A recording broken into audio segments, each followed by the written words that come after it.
यहाँ मान्य सदस्यहरूबाट आएका यो छलफलको क्रममा राख्नुभएका धारणाहरू र जुन सुझावहरू छ त्यसलाई सबैलाई एक ठाउँमा समेटेर यसलाई निर्देशनको रूपमा राख्न चाहन्छु। र सबभन्दा पहिलो कुरा, सबै जसो मान्य सदस्यहरूले उठाउनु भएको सरकारको उपस्थिति भएन, स्थायी सरकारको उपस्थिति त भयो, मन्त्रीको उपस्थिति भएन भन्ने हिसाबले र सचिवजीसम्म पनि आउनु भएन भन्ने हिसाबले जुन कुरा उठाउनु भयो त्यो अत्यन्तै गम्भीर छ। यसको सम्बन्धमा म केही कुराहरू राख्न चाहन्छु। योभन्दा अगाडि पनि अब एउटा भनाइ छ नि, मान्छे मरिसके पछाडि त्यसको उपचार गर्नुको कुनै अर्थ रहन्न भन्ने जस्तो। योभन्दा अगाडि पनि केही बैठकहरूमा, सबै होइन, केही बैठकहरूमा समितिले चाहिँ मन्त्रीसँग नै सम्पर्क गरेर मात्र बैठक राखौँ भन्दा त्यो विषय नै काम नलाग्ने, आउटडेटेड भइसक्ने खालको स्थिति पनि भएको थियो। त्यस कारणले अनन्तकालसम्म मन्त्रीज्यूले समय नदिकन चाहिँ यो बैठक नराख्ने भन्ने कुराहरू हुन सक्दैन। तपाईहरू मार्फत मन्त्रीज्यूहरूका चाहिँ यो सन्देश पुगोस्, यो गम्भीर ध्यानाकर्षण गराएको छ सरकारलाई। त्यस कारणले गर्दाखेरि विषयवस्तुको गाम्भीर्यतालाई चाहिँ मध्यनजर गरेर आफ्नो प्राथमिकता कहाँ हो भन्ने कुरा चाहिँ छुट्याउन सक्नुपर्छ सरकारले। यो अत्यन्तै गम्भीर, यति गम्भीर विषयमा आफ्नो सरोकारवाला चाहिँ समिति कुन हो र विषय के हो त्यसको प्राथमिकीकरण गर्न नसकेको भन्ने नै सबै मान्य सदस्यहरूको ठहर भएको कारणले त्यसलाई मैले एकै ठाउँमा चाहिँ कन्क्रिटाइज गर्न मात्र खोजेको हो। र अब यो आगामी दिनमा चाहिँ म धेरै नभनौँ यो सम्बन्धमा, किन भन्दाखेरि समितिले अस्तिदेखि नै छलफल, यो अरू ठाउँको पनि तपाईँहरूलाई प्र्याक्टिस थाहा छ, समितिले बोलाइसके पछाडि अरू काम छोडेर पनि समितिको काममा उपस्थित हुनुपर्दछ। यो समिति भनेको जनप्रतिनिधिहरूको थलो हो, यो मिनी संसद हो, यो कुरालाई बिर्सन भएन। र समिति सचिवालयबाट सम्पर्क नभइसकेपछि म स्वयंले पनि गर्दछु, म स्वयंले पनि हिजो पनि गरे हो, गर्दा गर्दै पनि अब फोन नउठाएपछि म्यासेज गरेँ, म्यासेजको पनि रिप्लाई नभएपछि अनन्तकालसम्म कुर्न सक्ने कुराहरू भएन।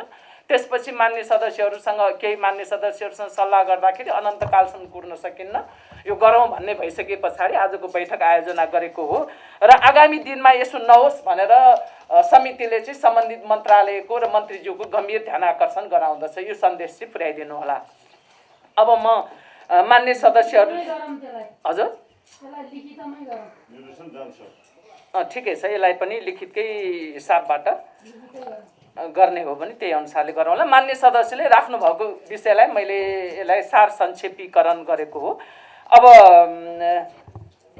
म अर्को एउटा कुरा पनि भन्न चाहन्छु। यो मैले सुरुमा बैठकको चाहिँ सुरुवात गर्ने क्रममा नै गत वर्ष पहिलो पटकको यो कोभिड-19 को लहरको बेलामा पटक लकडाउनकै बेलामा पनि हामीले निर्देशन दिएका थियौँ, पटक निर्देशन दिएका थियौँ। त्यो निर्देशन मध्ये हाम्रो गृह मन्त्रालयको सहसचिवजीले अहिले भर्खरै त्यो एउटा विषय भए हुन्थ्यो भनेर भन्नुभयो।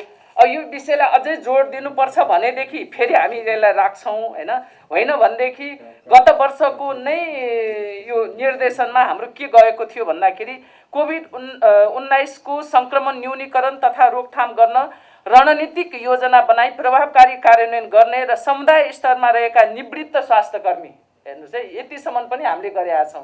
कोही डाक्टर यहाँ अघि भन्नुभयो नि, डाक्टरहरू यति उमेरकाले पनि गरे भनेर जुन भन्नुभयो, त्यस्ता डाक्टरहरू छन् भनेदेखि उहाँहरूको पनि निवृत्त भइसकेको पनि परिचालन गरौँ भन्ने हिसाबले जनस्वास्थ्यविद र विभिन्न सामाजिक कार्यमा क्लब, आमा समूह, यो थुप्रै हुन्छ नि, विभिन्न स्वास्थ्य सामाजिक कार्यमा संलग्न संस्थालाई आवश्यकता अनुसार समुदाय स्तरको चाहिँ कोभिड-19 सङ्क्रमणको रोकथाम तथा न्यूनीकरणको काममा परिचालन गर्ने र समुदाय स्तरमै यो कन्ट्र्याक्ट होइन है, कन्ट्याक्ट हो कन्ट्याक्ट ट्रेसिङको कामलाई प्रभावकारी बनाउने भनेर निर्देशन पोरै दिएका छौँ। फेरि पनि यसलाई चाहिँ अझै एम्फासिस गर्नुपर्ने हो भनेदेखि हामी गरौँला, यो पनि निर्देशन भनेर मान्नु होला। नत्र भने अगाडि पनि हामीले दिएका छौँ। त्यही कारणले त सुरुमै हामीले दिएका निर्देशनको कार्यान्वयन कति भएको छ त्यसको पनि यहाँ चाहिँ जानकारी होस् भनेको कारण नै त्यही हो।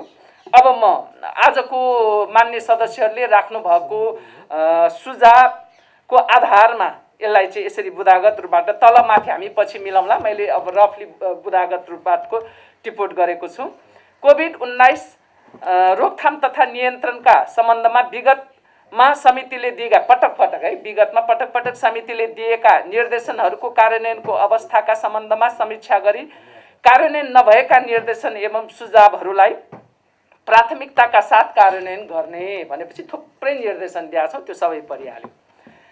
2 मा छिमेकी मुलुक भारतमा पछिल्लो समय कोभिड-19 को संक्रमण तीव्र रूपमा बढिरहेकोले त्यहाँ विभिन्न कामको सिलसिलामा रहेका नेपालीहरू घर फर्कने क्रम दिनानुदिन बढ्दै गएको, आवत जावत बढी हुने नाका रहेका क्षेत्रहरूमा कोभिड-19 को संक्रमण तीव्र रूपमा बढ्दै गएको हुनाले उहाँहरूलाई जो आउनेहरूलाई भन्न खोजेको यो कोभिड-19 को संक्रमण भए नभएको सीमा नाकामा नै व्यापक रूपमा परीक्षण गरी रिपोर्ट नआएसम्म होल्डिङ सेन्टरमा होल्ड गरी राख्ने, नेगेटिभ रिपोर्ट आउनेलाई व्यवस्थित रूपमा भनेको यो जनस्वास्थ्यको मापदण्ड अवलम्बन गरेर अझ विश्व स्वास्थ्य सङ्गठनले चाहिँ तर्जुमा गरेको मापदण्डलाई अवलम्बन गरेर भनेर थप्न सकिन्छ। टिपोट गर्नुहोस् है, त्यो टिपोट गर्नुहोस्।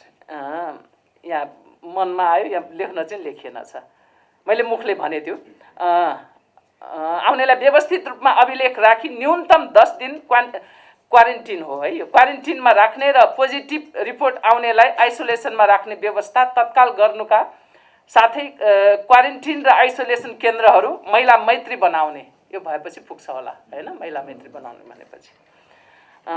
3 मा हवाई मार्गबाट स्वदेश फर्कने नागरिकहरूको लागि विमानस्थल नजिक क्वारेन्टिन वा होल्डिङ सेन्टर निर्माण गरी कम्तीमा 10 दिन होल्ड गरी राख्ने र सो अवधिमा उनीहरूमा कोभिड-19 को संक्रमण भए नभएको यकिन गर्न PCR परीक्षण गर्ने व्यवस्था मिलाउने।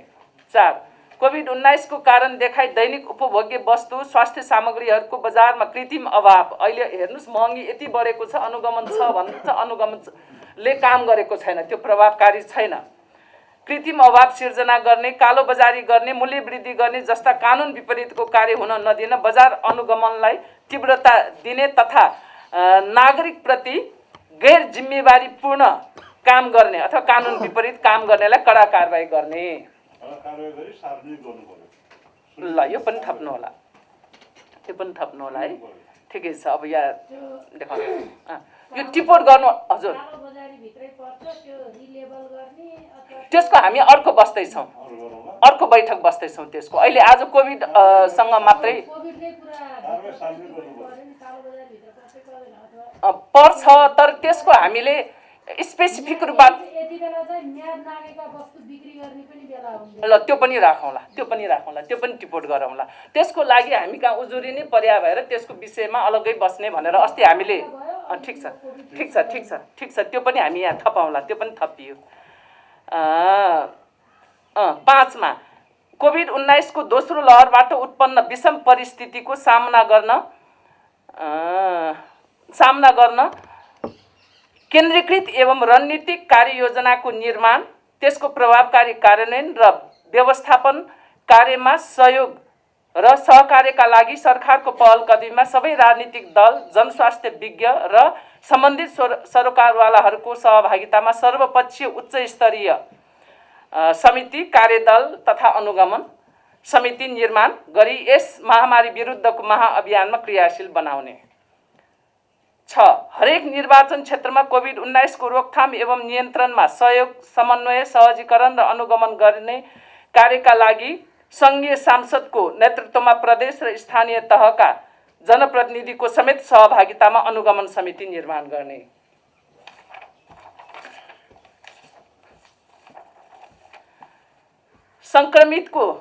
संक्रमणमा रहेका व्यक्तिहरूको शीघ्र पहिचान गर्न कन्ट्याक्ट ट्रेसिङ तथा PCR परीक्षणको कार्यलाई सरल, छिटो र व्यापक बनाउनका लागि घुम्ती शिविरहरू पनि सञ्चालन गर्ने। 7 प्रत्येक जिल्लामा पाएक पर्ने स्थानमा कम्तीमा 1वटा सुविधा सम्पन्न PCR मेसिन सहितको प्रयोगशाला स्थापना गरी सीमा नाकामा अनिवार्य डेडिकेटेड मेडिकल टिम र डेडिकेटेड सेक्युरिटी टिम, अब यसलाई नेपालीमा आएन, अब यो नेपालीमा अहिले गरौँला हैन, टिम निर्माण गरी सीमा नाकालाई व्यवस्थित गर्ने। अरू त त्यो जम्मै रेकर्ड राख्ने भन्ने कुरो योभन्दा अगाडिकोमा हामीले दिइसकेका छौँ। 9 मा कोभिड-19 को रोकथाम गर्न तथा संक्रमण फैलन नदिन शहरी क्षेत्रमा हुने आवत जावतमा कडाई गरी स्वास्थ्य सुरक्षाको मापदण्ड अनिवार्य रूपमा पालना गर्न लगाउने र यसमा एउटा कुरा चाहिँ छुटेको छ। अर्को के हो भने जहाँ संक्रमण छैन त्यो ठाउँमा अहिलेदेखि नै त्यसलाई चाहिँ अलग राख्ने, संक्रमित ठाउँबाट चाहिँ त्यहाँ मान्छेहरू आउजाउ गर्नेलाई हामीले रोक्न सक्यौं भनेदेखि ती ठाउँहरूमा चाहिँ संक्रमण फैलिँदैन। यसको चाहिँ एउटा राम्रो काम गर्ने देशहरू हजुर व्यवस्थित गर्ने, यो कुरामा पनि ध्यान जाओस्। 10 संक्रमित व्यक्तिको उपचारलाई मैले सम्झेको भने छु टिप्नु होला है, फेरि अहिले मैले बिर्सेँ हजुर छुट्यो भने भन्नु होला म यति सिध्याउँछु अनि कहाँ छुट्यो भन्नु होला।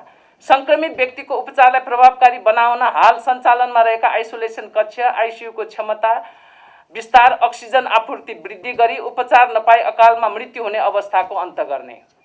11 कोभिड-19 को खोप सबै उमेर समूहका नागरिकलाई सहज र शीघ्र रूपमा लगाउने व्यवस्था मिलाउने। 12 कोभिड-19 को रोकथाम नियन्त्रण र उपचारमा संलग्न विभिन्न निकायहरू बीच प्रभावकारी रूपमा समन्वय कायम गर्ने। यो समन्वयको पनि अभाव छ भन्ने खालको गुनासो धेरै आएको छ। 13 कोभिड-19 को संक्रमितहरू होम आइसोलेसनमा रहने व्यवस्थाले सबै संक्रमितहरूले विश्व स्वास्थ्य संगठनको मापदण्ड बमोजिम होम आइसोलेसनको व्यवस्थापन गर्न नसक्ने तथा संक्रमितहरूको समयमै स्वास्थ्यकर्मीबाट स्वास्थ्य जाँचमा पहुँच, त्यसको निगरानी तथा अनुगमन सहज नहुने र आवश्यक स्वास्थ्य सुरक्षा सतर्कता बिना नै आफू खुसी बस्दा अन्यलाई संक्रमण सर्ने जोखिम उच्च देखिएकोले होम आइसोलेसनमा बस्न सम्भव नहुने संक्रमितहरूको सुरक्षित र भरपर्दो स्थानमा उपचार र व्यवस्थापन गर्न सरकारले जिम्मा लिने। अब यी नै संस्थागत व्यवस्था गर्ने भनेर यी नै मिलाएर राखौँला। यो कुरा आफैले पनि भएको, मैले 3-4वटा मेरो घरमा 3-4वटा चाहिँ संक्रमितहरूलाई मैले राखेँ, कसैले पनि उ गरेन, एक कल पनि फलोअप छैन हैन। अब मौका त ठाउँ भएको भएर राखेँ हैन। अब यस्तो खालको स्थिति छ, फलोअपै छैन।